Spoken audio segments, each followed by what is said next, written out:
DTV news కి స్వాగతం. Bulletin ముందుగా హెడ్లైన్స్ చూద్దాం. మీ నాన్న వల్లే కాలేదు నువ్వెంత, కేటీఆర్ కు గట్టి కౌంటర్ ఇచ్చిన మంత్రి పొంగిలేటి.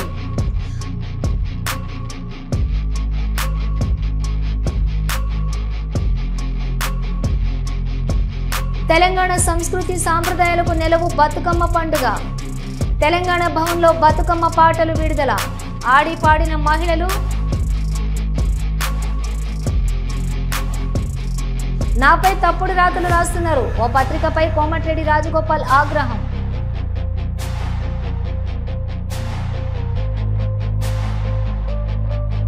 యూకే ప్రభుత్వం ప్రతిష్టాత్మకంగా అందించే చెవెనింగ్ అంతర్జాతీయ స్కాలర్షిప్ విషయంలో కోఫండింగ్ ప్రతిపాదికన తెలంగాణ మెరిట్ విద్యార్థులకు అందించాలన్న ముఖ్యమంత్రి Revanth Reddy విజ్ఞప్తికి British high commissioner Lindy Cameron సూత్రప్రాయంగా అంగీకరించారు. భారత British high commissioner Lindy Cameron Jubilee Hills నివాసంలోని ముఖ్యమంత్రితో మర్యాదపూర్వకంగా భేటీ అయ్యారు. యూకే ప్రభుత్వం అంతర్జాతీయ స్కాలర్షిప్ ప్రోగ్రాంలో భాగంగా అందిస్తున్న చెవెనింగ్ స్కాలర్షిప్లను కోఫండింగ్ ప్రతిపాదికన తెలంగాణకు చెందిన మెరిట్ విద్యార్థులకు అందించడానికి ఈ సందర్భంగా అంగీకరించారు.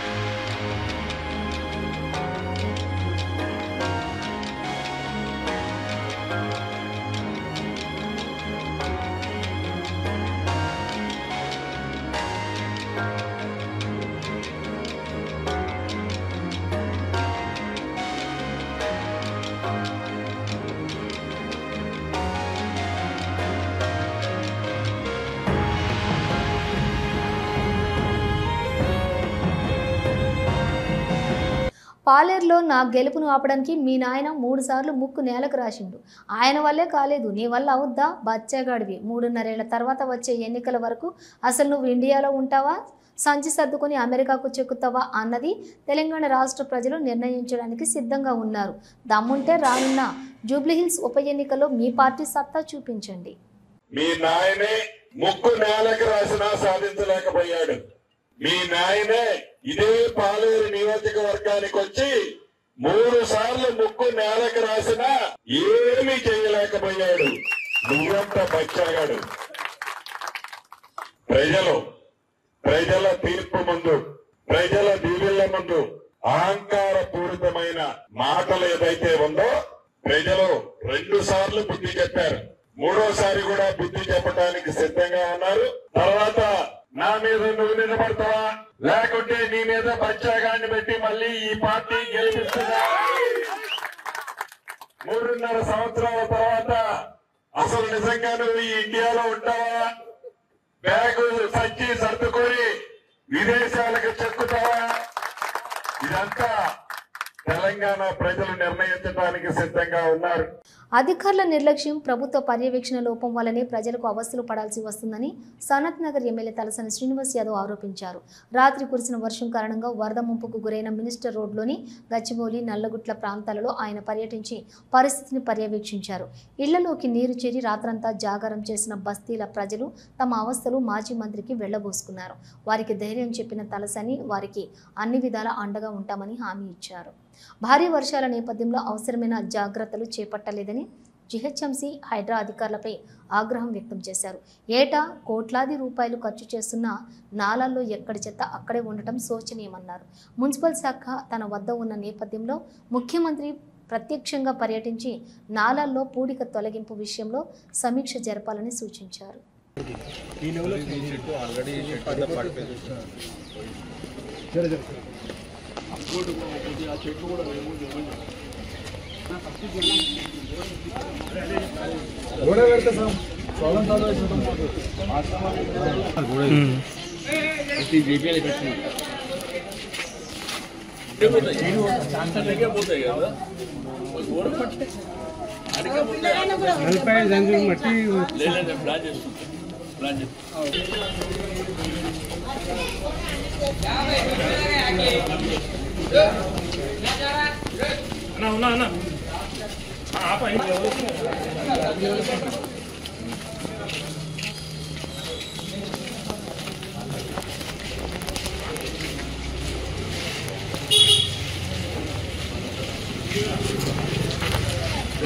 రిటర్నింగ్ వాళ్ళు రీచ్ చేయడము ఇక్కడ కొద్ది బాగా మనం చేసాం.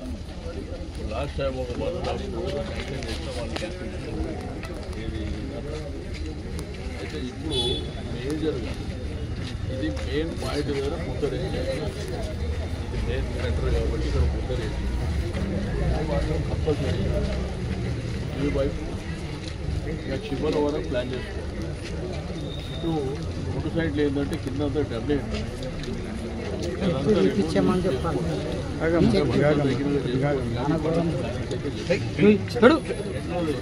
చేసి అయితే వెంటనే ఇంకొకటి పంపేయండి ఇంకొకటి పంపేయండి. ఇది కూడా ఏంటంటే ఇంకా కొంత గ్రౌండ్లో చూస్తే ఆటోమేటిక్ మూవ్ అవుతుంది. ఇంకోటి ఆ ముంగడి పోయినాక దాని కింద ప్రాపర్గా పూజ ఆటే స్టాగ్నేట్ అవుతుంది. మళ్ళీ అది కొడుతుంది.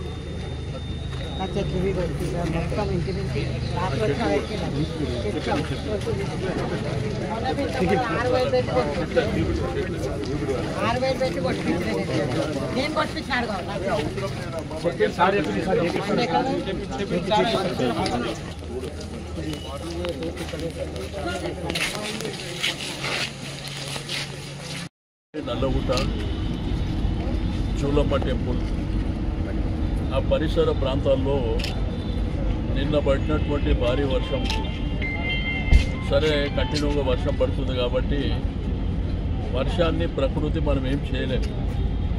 కానీ జిహెచ్ఎంసీ హైడ్రా అధికారులు తీసుకోవాల్సినటువంటి ప్రికాషన్స్ ఏం తీసుకోలేదనేది మీకు క్లియర్గా అక్కడ కనిపిస్తుంది. ప్రతి సంవత్సరం డీసెంటింగ్కు కోట్ల రూపాయల ఖర్చు పెడుతున్నామని చెప్పింది. బట్ మనం నాలాలు విజిట్ చేసినప్పుడు సంవత్సరం 2 సంవత్సరాల నుంచి కూరుకుపోయినటువంటి చెత్త చెదారం అదంతా అక్కడనే మిగిలినటువంటి సందర్భం. నేను ముఖ్యమంత్రి గారికి కన్సల్ట్ మినిస్టర్ మీరే కాబట్టి ఇప్పటికైనా స్పెషల్గా మానిటరింగ్ చేయండి. అసలు డీసిల్టింగ్ హైదరాబాద్ గ్రేటర్ హైదరాబాద్లో జరిగిందా లేదా, మరి జరగకపోతే ఈ సంవత్సరం అయిన టెండర్లలో మరి శాంక్షన్ ఇచ్చి వర్క్ ఆర్డర్ తీసుకొని ఏం పని చేసిండ్రో ఒకసారి క్రాస్ చెక్ చేసుకోవాల్సినటువంటి అవసరం ఉన్నది. దగ్గర కాశీబౌలి కానివ్వండి, నల్లగుట్ట ప్రాంతం కానివ్వండి, చుట్టాల బస్తీ కానివ్వండి, మరి చూలమ్మ టెంపుల్ ఏరియాలో 1000 ఇళ్ళు నీళ్ళల్లో మునిగిపోయినాయి. రాత్రి అంతా జాగారం, ఇంట్లోకి బయట పోయేటట్టు లేదు. ఇంట్లో ఉన్న నీళ్లు ఇప్పుడు కూడా ఇంట్లో అక్కడనే నీళ్లు ఉన్నాయి. మళ్ళీ ఆ బురదంతా ఎక్కడ చూసినా నిండిపోయినటువంటి వాతావరణం. కాబట్టి గవర్నమెంట్ రన్ చేసే పద్ధతి ఇది కానే కాదు.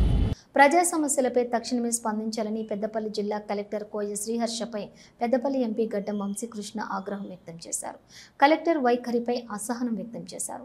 రామగుండం ఈఎస్ఐ ఆసుపత్రి ఎయిర్పోర్ట్ వివరాలు అడిగితే నా దగ్గర లేవు అని నిర్లక్ష్యపు సమాధానం ఇవ్వటం, సమస్యలు కలెక్టర్ దృష్టికి తీసుకెళ్తే స్పందించకపోవటం, మెసేజ్లు చేసిన రిప్లై ఇవ్వకపోవటం పట్ల కలెక్టర్ శ్రీహర్షపై ఆగ్రహం వ్యక్తం చేశారు. పెద్దపల్లి జిల్లా ప్రధాన ఆసుపత్రిలో స్వస్తి నారి స్వశక్తి పరివార్ అభియాన్ కార్యక్రమాన్ని జిల్లా కలెక్టర్ కోయ శ్రీహర్షతో కలిసి ప్రారంభించారు. ఈ సందర్భంగా ఎంపీ వంశీకృష్ణ మాట్లాడుతూ ప్రధానమంత్రి మాతృవందనం పథకం కింద ప్రసూతి ప్రయోజనాలను మహిళలకు వివరించారు. మహిళలు ఈ కార్యక్రమాన్ని సద్వినియోగం చేసుకోవాలన్నారు. మహిళలు బాగుంటేనే కుటుంబం బాగుంటుందని పేర్కొన్నారు.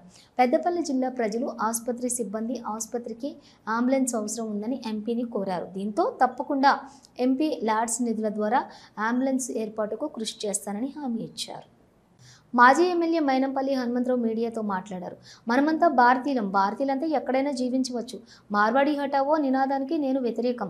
ఇది ఏ రాజకీయ పార్టీకి సంబంధం లేదు. అందరికీ ఒక్కటే రాజ్యాంగం, అందరికీ ఒక్కటే పాస్పోర్టు. ఆదేశాలలో మన భారతీయులు ఎన్నో ఉన్నత పదవులు నిర్వహించారు. గ్రేటర్ హైదరాబాద్, మినీ ఇండియా, వివిధ రాష్ట్రాలలో మన తెలంగాణ వారు స్థిర నివాసం ఏర్పరచుకున్నారు.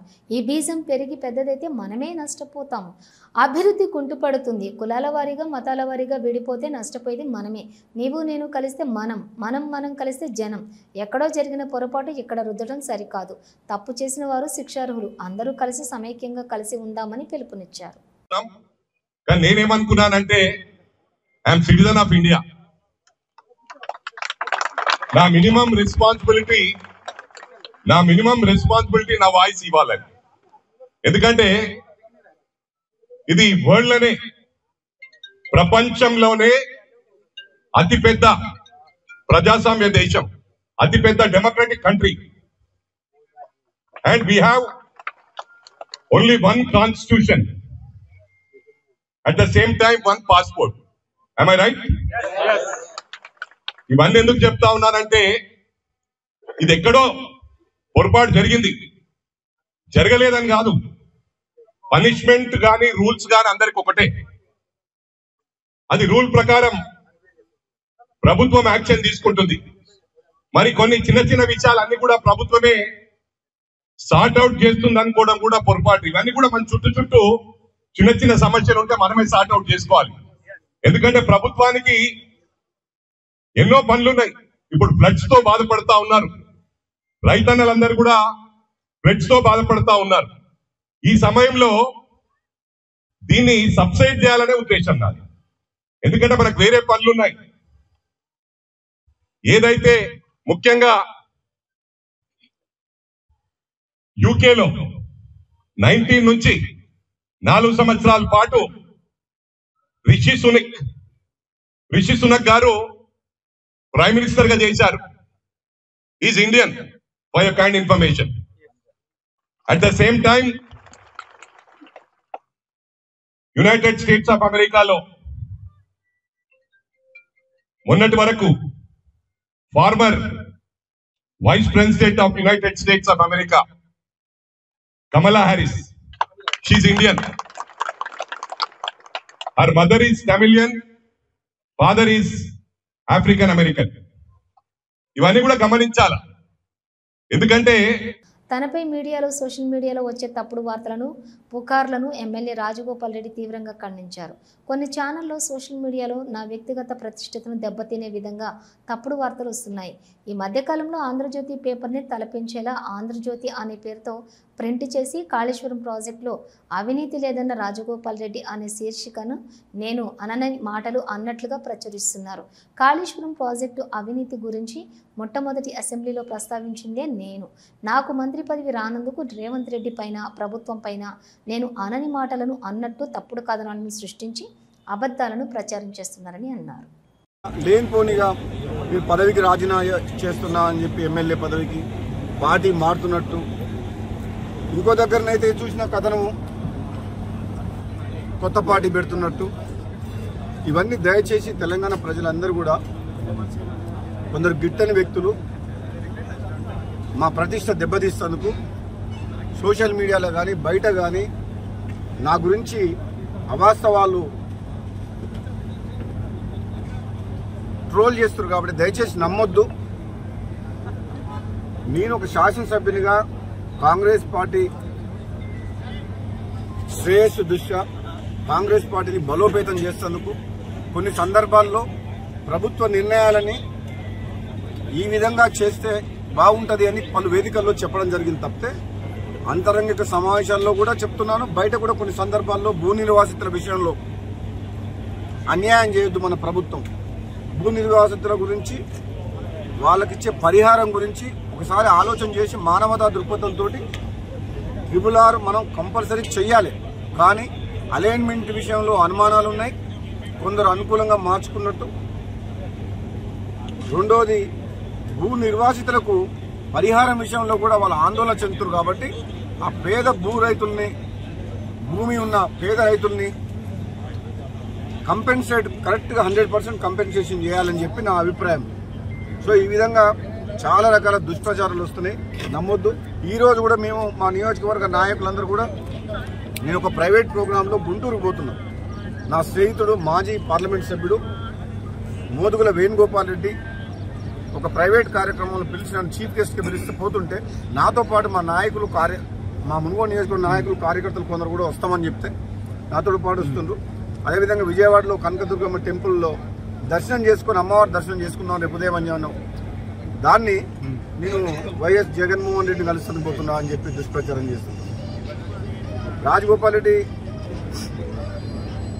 కాంగ్రెస్ పార్టీ వ్యక్తిగా వైఎస్ జగన్మోహన్ రెడ్డి మాకు రాజశేఖర రెడ్డి గారి అభిమాన నాయకుడు వారి కొడుకు, వైఎస్ఆర్సీపీ ప్రెసిడెంట్, మాజీ ముఖ్యమంత్రి.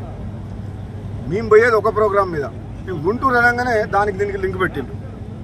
అందుకని దయచేసి ఈ దుష్ప్రచారాన్ని, దీన్ని ఏమంటారు, దాన్ని రూమర్స్ని నమ్మొద్దు అని చెప్పేసి, అన్లెస్ అండ్ అంటిల్ నా నోటి నుంచి ఏదన్నా వస్తే తప్పితే నా రాజకీయ నిర్ణయం కానీ నా భవిష్యత్తు కానీ నేను ఏదన్నా చెప్పదలుచుకున్నప్పుడు మీడియా సమావేశం బట్టి చెప్తా తప్పితే అప్పటి వరకు ఎవ్వరు కూడా నమ్మొద్దు అని చెప్పి తెలంగాణ ప్రజలందరూ కూడా విజ్ఞప్తి చేస్తున్నారు. Thank you sir. Bhadradri Kothagudem జిల్లా దమ్మపేట మండలం గండుగలపల్లిలోని ఏకలవ్య బాలుర హాస్టల్లో 8,60,00,000 రూపాయల అభివృద్ధి పనులకు భూమి పూజ చేశారు మంత్రి తుమ్మల నాగేశ్వరరావు. ఎమ్మెల్యే జారీ ఆదినారాయణ ప్రముఖ అంతర్జాతీయ విత్తన సంస్థ అడ్వాంటస్ సీడ్ కంపెనీ ద్వారా తమ స్వస్థలం గండుగలపల్లిలో పలు అభివృద్ధి పనులు పూర్తి చేయించి ఈరోజు ప్రారంభోత్సవం చేశారు మంత్రి తుమ్మల. తెలంగాణ ఉద్యమంలో ఎక్కడ ఉద్యమం చేసినా అక్కడ బతుకమ్మ ఆటలు ఆడి పాడి బతుకమ్మ అంటే తెలవనట్టు నటించిన ఆంధ్ర వాళ్లకు బతుకమ్మ గురించి తెలిసేటట్టు చేశామని అన్నారు పద్మా దేవేందర్ రెడ్డి. బతుకమ్మ ఇబ్బంది పడి బతుకమ్మ అంటేనే మరి ఆడలేని పరిస్థితిలో ఉన్నప్పుడు తెలంగాణ ఉద్యమం ప్రారంభమైంది. తెలంగాణ ఉద్యమంలో బతుకమ్మ ఒక మంచి పాత్ర పోషించింది. తెలంగాణ బతుకమ్మ ఉద్యమ రూపంలో బతుకమ్మను ఎత్తుకొని మా తెలంగాణ మాకు కావాలి, మా సంస్కృతి మాకు కావాలి, మా బతుకమ్మ పండుగ మాకు కావాలి, మా బతుకమ్మ పండుగను అధికారికంగా మేము నిర్వహించుకోవాలి, మా అక్క చెల్లెలు బతుకమ్మ పండుగను ఆనవాయితీగా జరుపుకుంటున్నారు, అట్లా కాకుండా ఘనంగా జరుపుకోవాలని చెప్పేసి మనం పోరాటంలో కూడా బతుకమ్మలు ఎత్తి ఉద్యమాలు చేసినాం. రాస్తా రోకోలలో కూడా బతుకమ్మను ప్రధాన పాత్రగా పెట్టి బతుకమ్మ ఆడినాం. రైలు రోకోలో కూడా బతుకమ్మను రైలు పట్టాల మీద పెట్టి బతుకమ్మ ఆడినాం. అలాంటి బతుకమ్మను అప్పుడు బతుకమ్మ అంటేనే తెలియనట్టుగా నటించే ఆంధ్ర పాలకులు కూడా ఈ బతుకమ్మ ఏందో తెలుసుకునే పరిస్థితి తీసుకొచ్చినాం. 60-70 దేశాలలో కూడా బతుకమ్మ ఆడే పరిస్థితిని తీసుకొచ్చినాం. ఎక్కడ తెలంగాణ మహిళలు ఉంటే అక్కడ బతుకమ్మ పెట్టుకొని తెలంగాణ రాష్ట్రం రావాలి, మా బతుకమ్మ పండుగ రావాలని చెప్పేసి వాళ్ళు డిమాండ్ చేసిన పరిస్థితులను గతంలో గౌరవ కేసీఆర్ గారు తీసుకురావడం జరిగింది. దాంట్లో భాగంగానే మనం బతుకమ్మను తెలంగాణ రాష్ట్ర ప్రభుత్వం వచ్చిన తర్వాత బతుకమ్మను ఒక ఆడబిడ్డలాగా భావించి, ఒక దేవతలాగా భావించి పూజలు పూజించే సంస్కృతి, పువ్వులను పూజించే సంస్కృతి ఒక తెలంగాణ ప్రాంతంలోనే ఉంది. పూల పండుగను, పూల జాతరను ఘనంగా చేయాలని చెప్పి గౌరవ కేసీఆర్ గారు 2014లో తెలంగాణ రాష్ట్రాన్ని సాధించిన అనంతరం గౌరవ ముఖ్యమంత్రిగా వారు అధికారికంగా ఈ పండుగను, అంటే ఒకప్పుడు ట్యాంక్ బండ్ మీద బతుకమ్మ ఆడాలంటే హైకోర్టుకు వెళ్ళి పర్మిషన్ తెచ్చుకునే పరిస్థితి నుండి ట్యాంక్ బండ్ మీద ఘనంగా గర్వంగా మా అక్క చెల్లెలు చప్పట్లు కొట్టుకుంటూ తెలంగాణ జాతరను పండుగను చేసుకునే పరిస్థితి వరకు గౌరవ కేసీఆర్ గారు తీసుకురావడం జరిగింది. అది మన అక్క చెల్లెలకు గౌరవ కేసీఆర్ గారు ఇచ్చిన ఒక వరం, ఒక పండుగను మన కానుకగా ఇచ్చి ఆడబిడ్డలందరినీ కూడా గర్వంగా తలెత్తుకునే విధంగా చేసింది గౌరవ కేసీఆర్ గారు. నిజంగా కూడా తెలంగాణలో ఈ మనకున్న పాత 10 జిల్లాలు ఇప్పుడు 30 జిల్లాల వద్దకు సంబంధించి ఏంటంటే బతుకమ్మ పండుగ అయిందంటే ఆడపిల్ల పెళ్ళయిందంటే బతుకమ్మనే వాయినంగా, కోలలు వాయినంగా ఇచ్చే సంస్కృతి, ఇంత గొప్ప సంస్కృతి ఏ రాష్ట్రంలో లేదు, ఏ దేశంలో లేదు. మరి అలాంటి సంస్కృతిని మన భవిష్యత్ తరాలకు అంది. తెలంగాణ సంస్కృతి సాంప్రదాయాలకు నిలవు బతుకమ్మ పండుగ అని అన్నారు మాజీ మంత్రి సునీత లక్ష్మారెడ్డి. దేశ విదేశాల్లో కూడా మరి బతుకమ్మకు ఒక గుర్తింపు అనేది కూడా రావడం జరిగిందని చెప్పేసి కూడా నేను తెలియజేస్తా ఉన్నా. మరి ముఖ్యంగా ఏంటంటే మనం ఆడుకునేటోళ్ళ మీద కొంత, కానీ తెలంగాణ రాష్ట్రం వచ్చిన తర్వాత మన గౌరవ ముఖ్యమంత్రిగా ఉన్నటువంటి కేసీఆర్ గారు దీన్ని స్టేట్ ఫెస్టివల్గా డిక్లేర్ చేసి మరి స్టేట్లో పార్టిసిపేట్ చేయడం, మరి అన్ని ఆఫీస్లో ఇప్పుడు సెక్రటేరియట్లు అనుకోండి, అసెంబ్లీ అనుకోండి, ప్రతి ఒక్క డిపార్ట్మెంట్లో కూడా బతుకమ్మ ఆడే విధంగా ఆ మహిళలందరూ కూడా వాళ్ళ యొక్క సమయాన్ని, ఉద్యోగ సమయాన్ని దాటిన తర్వాత ఆడుకునే విధంగా ఒక సంప్రదాయాన్ని తీసుకొని రావడం జరిగింది. జిల్లాలకు నిధులు కేటాయించడం జరిగింది, అదేవిధంగా గ్రామాల్లో కూడా పంపించడం జరిగింది. మహిళలందరూ కూడా ఎటువంటి అసౌకర్యానికి గురి కాకుండా ఆడుకునేటువంటి ప్లేసెస్లో మంచిగా నీట్ చేసి, మరి అదేవిధంగా మనకు లైట్స్ ఏర్పాటు చేసి, మరి అదేవిధంగా మళ్ళీ అన్ని మెయిన్ కూడల్లో కూడా పెద్ద పెద్ద బతుకమ్మలు కూడా ఇక్కడ మనం పెట్టుకున్నట్టుగా అటువంటి బతుకమ్మలు కూడా ఏర్పాటు చేసి మంచి పాటలు అందించి ఆడుకునేటువంటి మంచి సౌకర్యాలు కూడా వారు కల్పించడం జరిగింది. మరీ ముఖ్యంగా ఏంటంటే చాలా సంతోషించిన విషయం ఏంటంటే చాలామంది కొత్త బట్టలు కట్టుకోలేక బతుకమ్మకు దూరం అయ్యేటువంటి పరిస్థితిలో ఒక తండ్రిలాగా, ఒక కుటుంబ పెద్దగా, మరి మన పుట్టింటి సారేలాగా ప్రతి ఒక్క మహిళ కూడా చీరలు ఇచ్చినటువంటి ఘనత కేసీఆర్ గారిది అని చెప్పేసి కూడా మనం గుర్తుపెట్టుకోవాల్సినటువంటి అవసరం ఉంది. మరి ఈ ప్రభుత్వం వచ్చిన తర్వాత కూడా మరి బాధాకరం ఏంటంటే బతుకమ్మ చీరలు లేవు, బతుకమ్మ ఆడుకోవడానికి సౌకర్యాలు కూడా లేవు. పోయినసారి మేము కూడా అన్ని జిల్లాలకు సంబంధించినటువంటి నియోజకవర్గాల్లో కూడా మేము అధికారులపైన ఒత్తిడి తెచ్చినా వారు ఎటువంటి సౌకర్యం లైట్లు వేయలేదు, కనీసం ఆడుకోవడానికి ప్లేసెస్ కూడా నీట్ చేయలేదు, మరి కనీసం పాటలు కూడా ఇచ్చేటువంటి పరిస్థితి లేకుండే. అప్పుడు మన ఉన్నటువంటి నాయకులు అవన్నీ కూడా సౌకర్యాలు కల్పించడం కూడా జరిగిందని చెప్పేసి కూడా నేను తెలియజేస్తాను. మనందరం కూడా ఆరోగ్యంగా భావించేటువంటి మన తెలంగాణ తల్లి చేతిలో కూడా బతుకమ్మను పెట్టి మరి ఒక మన నిలువుటద్దంగా నిలిపినటువంటి మరి మన కేసీఆర్ గారు అని చెప్పేసి కూడా తెలంగాణ భావంలోని బతుకమ్మ పాటలను విడుదల చేసిన సందర్భంగా మాజీ మంత్రి సబితా ఇంద్రారెడ్డి తన బాల్యంలో బతుకమ్మ ఆటపై పటాలపై తనకున్న మక్కువను వివరించారు. దేశపతి శ్రీనివాస్ గారు వేదిక మీద ఉన్న గౌరవనీయులందరికీ కూడా చైర్మన్లు ఉన్నారు, కార్పొరేటర్స్ ఉన్నారు, అందరికి కూడా ఉద్యమంలో భాగస్వామ్యమైన చాలామంది ఇక్కడ కనిపిస్తున్నారు. మా అక్క చెల్లెళ్ళందరూ అందరికీ, అదేవిధంగా చంద్రశేఖర్ రెడ్డి అన్నకి, దేవిప్రసాద్ గారికి, శంకర్ నాయక్ గారు కూర్చున్నారు ఇప్పటివరకు, వారికి అందరికీ కూడా శ్రీనివాస్ గారు చెప్పినట్టు బతుకమ్మ ఆడుతుంటే అక్క చెల్లెళ్ళు ఆడుతుంటే చుట్టంతా మా అన్నతమ్ములు ఉండేవాళ్ళు, ఊర్లో మనం చూసేవాళ్ళం, ఖచ్చితంగా ఉండేవాళ్ళం. ఉదయం కాబట్టి మళ్ళొకసారి గుర్తు చేసుకుంటే అందరికీ కూడా ప్రత్యేకంగా నమస్కారాలు. నిజంగానే బతుకమ్మ ఆడుతున్నప్పుడు చిన్నప్పుడు మాతో పాటు మా అన్నదమ్మలు కూడా ఉదయం నుండి మాతో పార్టిసిపేట్ చేసేవాళ్ళు. ఎందుకంటే పూలు తెంపక రావాలి కదా, పొద్దున్న లేసి ఇప్పుడంటే ఆర్డర్ ఇస్తుందా పూలు వస్తున్నాయి బతుకమ్మను పేర్చుకుంటున్నాం, అది వేరు. కానీ అప్పుడు చిన్నప్పుడు ఊర్లలోకి వెళ్ళి ఎప్పుడెప్పుడు హాలిడేస్ వస్తాయో, ఎప్పుడెప్పుడు బతుకమ్మను పేర్చుకుందామా వెళ్ళాలనే ఆలోచన చిన్నప్పుడు ఉండేది. గ్రామంలో ఉన్న అందరికీ తెలుసు. అయితే ఉదయం పూలు తెంపక రావాలంటే మాతో పాటు ఖచ్చితంగా అన్నతమ్ములు వచ్చేవాళ్ళు పూలు తెంపడానికి. ప్రత్యేకంగా మామూలుగా గునుగ పువ్వు, తంగేడు పువ్వు ఖచ్చితంగా ఉండాల్సింది. ఈ తంగేడు పువ్వు ఎక్కడుంది, గునుగ పువ్వులు ఎక్కడున్నాయి, ఖచ్చితంగా ఉండాల్సిందని తీసుకునే వాళ్ళం. ఒక బతుకమ్మ పండుగ రోజు మాత్రమే ఆ 2 పూలకి ఇంపార్టెన్స్ ఇచ్చేవాళ్ళు. ఖచ్చితంగా వెతికి తీసుకొచ్చేవాళ్ళం.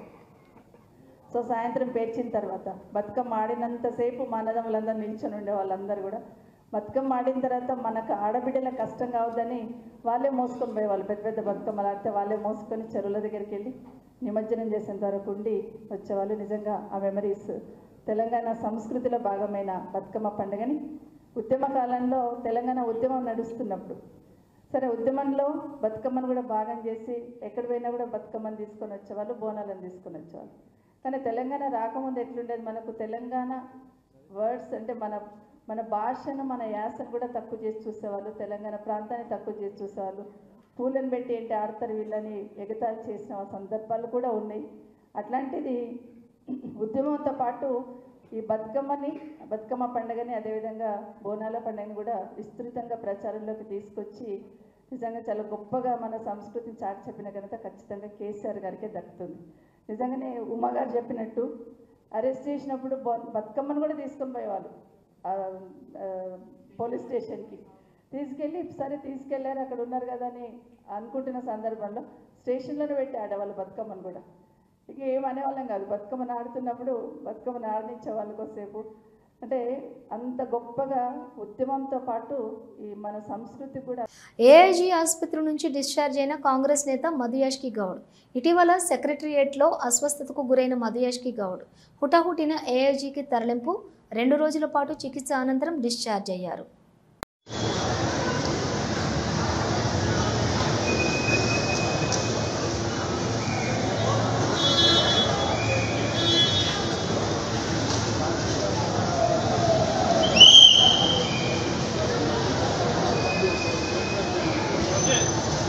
రైతు వద్ద లంచం తీసుకుంటున్న ఓ తహసీల్దారు, 2 ఉద్యోగులను ఏసీబీ అధికారులు పట్టుకున్నారు.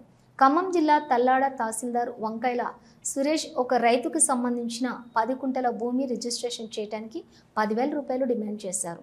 ఆర్ఐ మాలోతు భాస్కర్, ధరణి ఆపరేటర్ రాథోడ్ల ద్వారా 10,000 లంచం తీసుకుంటూ ఉండగా వీరిని అదుపులోకి తీసుకున్నట్లు ఏసీబీ డీఎస్పీ వై రమేష్ తెలిపారు. ప్రభుత్వ అధికారులు ప్రజలను లంచం డిమాండ్ చేస్తే తమను సంప్రదించాలని ఆయన కోరారు.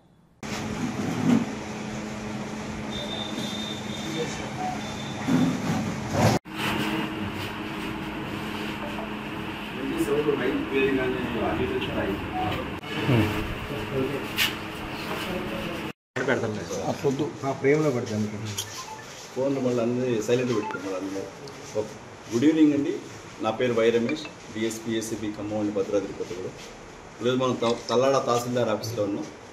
ఈరోజు తల్లాడ తహసీల్దార్ గారు వంకాయల సురేష్ కుమార్, ఆర్ఐ మాలోతు భాస్కర్ గారు, computer operator Bhubharati computer operator Shivaji Rathod ఈరోజు ఏసీబీకి ట్రాప్కి గురయ్యారు. వాళ్ళు ఒక రైతు తన 15 కుంటల భూమిని భూభారతి ద్వారా రిజిస్ట్రేషన్ చేసుకోవడానికి వీళ్ళని అప్రోచ్ అయితే ఆ 15 కుంటల భూమికి వీళ్ళు 10,000 రూపాయలు లంచంగా ఇవ్వాలని డిమాండ్ చేశారు.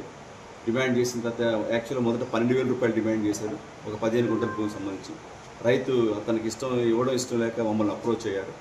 అప్రోచ్ అయిన తర్వాత ఏసీబీ రంగంలో దిగింది. తర్వాత ఏసీబీ ప్రాసెస్ ప్రకారం మా రికార్డింగ్స్ అవన్నీ మేము కండక్ట్ చేసాం. ఈరోజు ఆ 12,000 రిక్వెస్ట్ చేసిన 10,000 2,000 రూపాయలు తగ్గించారు. మళ్ళీ రైతు రిక్వెస్ట్ చేశారని చెప్పేసి ఇదంతా ట్రాప్లో భాగమే. తర్వాత తగ్గించిన ఈరోజు ఆ 10,000 రూపాయలు ఇస్తుండగా ఏసీబీ రెడ్ హ్యాండెడ్గా పట్టుకునింది. ఇందులో ఆర్ఐ గారు, ఎంఆర్ఓ గారు, కంప్యూటర్ ఆపరేటర్ ముగ్గురు కూడా ఇన్వాల్వ్ అయినారు. ముగ్గురిని ఈరోజు రెడ్ హ్యాండ్గా చేశాము. ఈరోజు అరెస్ట్ చేస్తాము. రేపు మార్నింగ్ ఆనరబుల్ జడ్జి గారి దగ్గర ప్రొడ్యూస్ చేస్తాం. మన మీడియా మిత్రుల ద్వారా ఖమ్మం భద్రాద్రి కొత్తగూడెం ప్రజానీకానికి రిక్వెస్ట్ చేస్తే ఏంటంటే, మిమ్మల్ని ఏ ప్రభుత్వ అధికారి అయినా వాళ్ళు చట్టబద్ధంగా కానీ ఏదైనా వాళ్ళు చేయవలసిన పనికి మిమ్మల్ని ఎవరైనా లంచం డిమాండ్ చేస్తే మీరు ఖచ్చితంగా ఏసీబీని అప్రోచ్ అవ్వచ్చు. మీరు ఏసీబీ పనితీరు గమనిస్తూనే ఉన్నారు. మీరు ఏ టైం అయినా కానీ మీరు రౌండ్ ద క్లాక్ 24/7 మీరు ఏసీబీతో మీరు కాంటాక్ట్లో రావచ్చు. అది ఆడ్ అవర్స్ అయినా మేము రెస్పాన్స్ ఇస్తాం. మీ పేరు మీకు చెప్పడం ఇష్టం ఉంటే చెప్పొచ్చు. మీ వ్యక్తిగత వివరాలు కానీ పేరు కానీ ఏదైనా మీకు చెప్పడం ఇష్టం ఉంటే చెప్పొచ్చు. లేకపోయినా పర్వాలేదు, మేము అడగమది కంపల్సరీ కాదు. కానీ మాకు సబ్జెక్టు మా దృష్టికి తీసుకొస్తే దాని మీద ఖచ్చితంగా ఏసీబీ చర్య తీసుకుంటుంది. మా టోల్ ఫ్రీ నెంబర్ 1064, మళ్ళా ఏసీబీ డిఎస్పీ ఖమ్మం నెంబర్ 9154388981. నా government official number DSP ACB Khammam 9154388981. ఇంకొక చిన్న అపోహ ఏదైనా ఉండొచ్చు. మనం ఏసీబీని అప్రోచ్ అయితే చాలామంది ఇది ఒక అపోహ ఉంటుంది. ఏసీబీని అప్రోచ్ అయితే మనకు జరగాల్సిన పని ఏదైనా పెండింగ్ పడుతుందేమో అని ఉంటుంది. మీరు గమనించారు, ఇదే కేసులో రైతు రిజిస్ట్రేషన్ గురించి మమ్మల్ని వచ్చి అప్రోచ్ అయ్యారు. రిజిస్ట్రేషన్ కంప్లీట్ అయింది. ఎవరైతే లంచం తీసుకున్నారో అధికారిని అరెస్ట్ చేయడం జరిగింది. సో ఎక్కడ కూడా మీ పని ఎట్టి పరిస్థితులు పెండింగ్ ఉంచే ప్రసక్తి లేదు. మీది చట్టబద్ధంగా జరగాల్సిన పని అయితే మీ పని ఎట్టి పరిస్థితుల్లో జరగకుండా ఆగే ప్రసక్తి లేదు. ఏసీబీ ఖచ్చితంగా మీకు తోడు ఉంటుందని మరొకసారి రిక్వెస్ట్ చేస్తున్నాం. మా toll free number 1064. Okay sir. ఇవి బులెటిన్ విశేషాలు. మరో బులెటిన్తో మళ్ళీ కలుద్దాం. అంతవరకు చూస్తూనే ఉండండి న్యూస్.